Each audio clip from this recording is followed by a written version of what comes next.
വചനവീഥിയിലൂടെ father ജെ.ബി. Puthur. വിശുദ്ധ മാർക്കോസ് രചിച്ച നമ്മുടെ കർത്താവ് ഈശോയുടെ പരിശുദ്ധ സുവിശേഷം. അധ്യായം 2, 18 മുതൽ 22 വരെയുള്ള വാക്യങ്ങൾ. ഉപവാസത്തെ സംബന്ധിച്ച തർക്കം.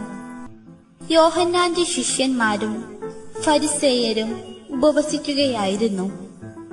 ആളുകൾ വന്ന് യേശുവിനോട് ചോദിച്ചു, യോഹന്നാന്റെയും ഫരിസേയരുടെയും ശിഷ്യന്മാർ ഉപവസിക്കുകയും നിന്റെ ശിഷ്യന്മാർ ഉപവസിക്കാതിരിക്കുകയും ചെയ്യുന്നത് എന്തുകൊണ്ട്?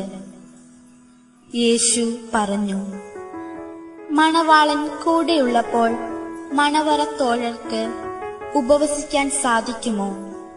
മണവാളൻ കൂടെയുള്ളിടത്തോളം കാലം അവർക്ക് ഉപവസിക്കാനാവില്ല. മണവാളൻ അവരിൽ നിന്ന് അകറ്റപ്പെടുന്ന കാലം വരും. അന്ന് അവർ ഉപവസിക്കും.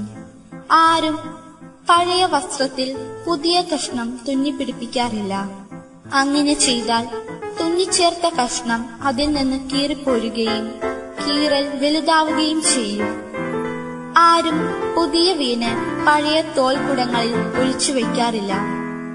അങ്ങനെ ചെയ്താൽ തോൽക്കുടങ്ങൾ പിളരുകയും വീഞ്ഞും തോൽക്കുടങ്ങളും നഷ്ടപ്പെടുകയും ചെയ്യും. പുതിയ വീഞ്ഞിന് പുതിയ തോൽക്കുടങ്ങൾ വേണം. പക്വത ഉചിതമായത് ഉചിതമായ സമയത്ത് ഉചിതമായ വിധത്തിൽ നിർവഹിക്കാനാവുക.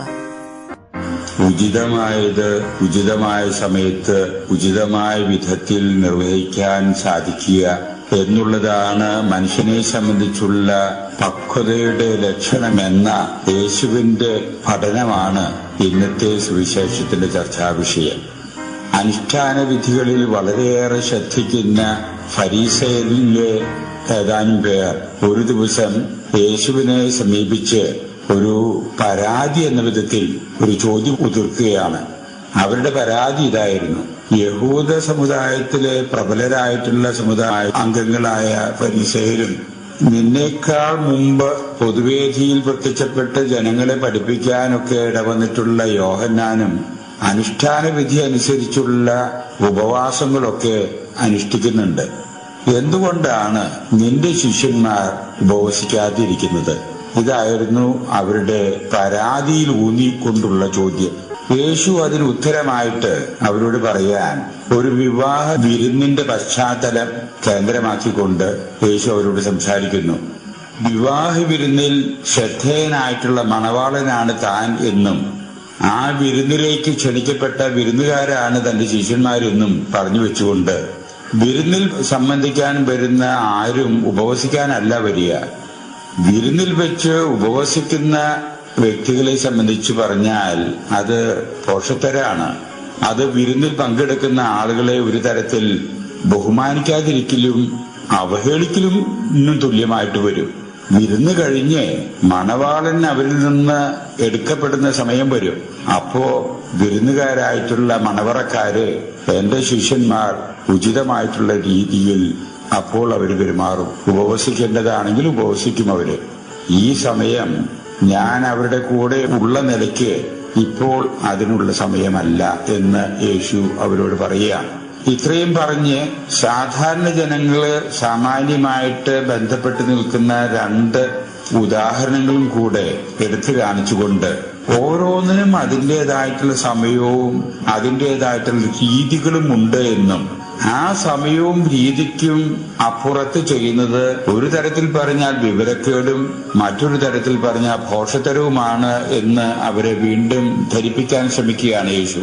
2 ഉദാഹരണങ്ങളിൽ ഒന്ന്, പഴയ കീറിയ വസ്ത്രത്തിൽ പുതിയ തുണിക്കഷ്ണം എടുത്ത് കണ്ടം വെച്ചാൽ ആ വെക്കുന്ന ആളൊരു വിവരക്കേടാണ് കാണിക്കുന്നത്.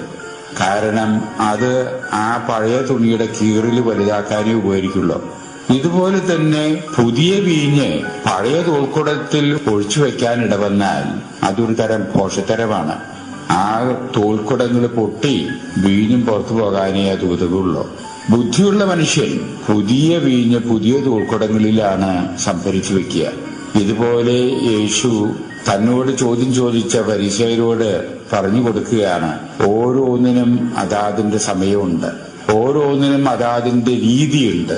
ഓരോന്നും അതാതിന്റെ ആ രീതിയും സമയവും വിധവും അനുസരിച്ച് മനുഷ്യൻ പെരുമാറിയെങ്കിലേ മനുഷ്യനെ അത് ഉചിതമായ രീതിയിൽ വന്നു ചേരുള്ളൂ. അല്ലെങ്കിൽ അത് സാമാന്യ ഭാഷയിൽ പറഞ്ഞാൽ വിവരക്കേടും ഘോഷത്തരവുമാണ് എന്ന യാഥാർത്ഥ്യം യേശു അവരെ മനസ്സിലാക്കിക്കാൻ ശ്രമിക്കുകയാണ് ഇന്നത്തെ സുവിശേഷത്തിലൂടെ. അതുകൊണ്ടാണ് ഉചിതമായത് ഉചിതമായ സമയത്ത് ഉചിതമായ വിധത്തിൽ നിർവഹിക്കാൻ ഇടവരണം. എത്ര കണ്ട് വിശേഷമായിട്ടുള്ള പുണ്യങ്ങളാണ് എന്ന് വിചാരിക്കുന്നത് ആയാലും ശരി, അത് നിർവഹിക്കുന്ന വിധവുമുണ്ട്, അത് നിർവഹിക്കുന്ന സമയമുണ്ട്. ആ സമയവും വിധവും അതിനനുയോജ്യമായ രീതിയിലാകണം, അല്ലെങ്കിൽ അതൊരു പുണ്യക്കോളായിട്ട് തീരും എന്നുള്ളതാണ് യേശുവിന്റെ നിഗമനം.